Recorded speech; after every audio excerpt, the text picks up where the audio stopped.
All right, just 1 week ago, President Biden declared that America would lead the world in manufacturing. But unfortunately, 500 steel workers in Ohio and Western New York have just been furloughed because the parent company of Republic Steel has decided to move to a new state-of-the-art facility in Mexico.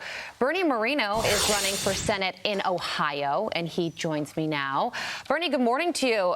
There is this big push to get jobs back into the United States, but this steel mill says that it is shutting down and moving to Mexico because of inflation and environmental regulation. What's your reaction to this situation that's impacting so many people in Ohio?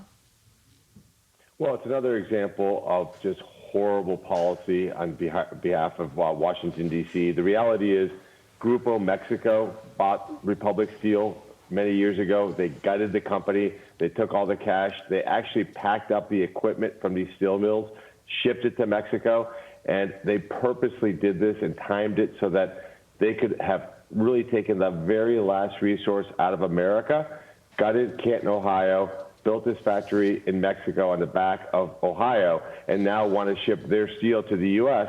tariff-free. At the end of the day, this is exactly why places like Ohio have voted Republican, because we're sick and tired of seeing these foreign companies gut our industries. Well, this is just such a sad situation. You know, my grandfather moved from Puerto Rico to the U.S. to take a job in a steel mill in Lorain, Ohio. And after he retired, a portion of that steel mill shut down. And it was a devastating situation for all the families in Lorain that it impacted. This facility is in Canton, Ohio. What's going to happen to the people that just lost their jobs there? Well, what we have to insist is that Republic step up. By the way, the same company that did this in Lorain, by the way, same exact company. They have to step up. They have to take care of the 300 families that were furloughed. They violated the WARN Act.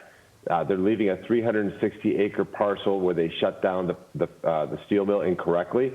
So now you have possible long-term contamination. They've got to be held responsible to make good with the people that were there, and also make certain that they take care of the land, that we don't have an environmental disaster in Canton, Ohio. Well, on the other side of the aisle, let's talk about President Biden. He's visiting Milwaukee today, one day before the one-year anniversary of the Inflation Reduction Act, and about a week before the first Republican presidential debate. His record, or his ratings, his approval ratings on the economy are not good.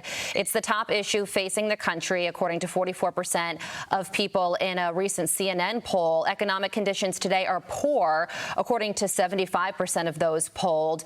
The president is striking an optimistic tone. He's running on Bidenomics. Do you think he runs the risk of sounding out of touch if he continues to spout that message? Well, he doesn't run the risk. He is completely out of touch. At the end of the day, I'm not certain who the 37% are that are approving his handling of the economy. He's objectively the worst president the United States has ever seen. This is a person who's ran this country into this generationally high inflation by unleashing unseen, unheard of spending. So that's what we got to curtail. And on top of that, has put a war on American energy. So those are the two drivers of inflation right now. And it's all rests at the foot of Joe Biden. Well, you are running for an Ohio Senate seat. The race is expected to be one of the most expensive in the country, speaking of money, so certainly one to watch. Bernie, thank you so much for joining us this morning. We appreciate it. Thank you for having me. I'm Steve Ducey. I'm Brian Kilmeade. And I'm Ainsley Earhart. And click here to subscribe to the Fox News YouTube page to catch our hottest interviews and most compelling analysis.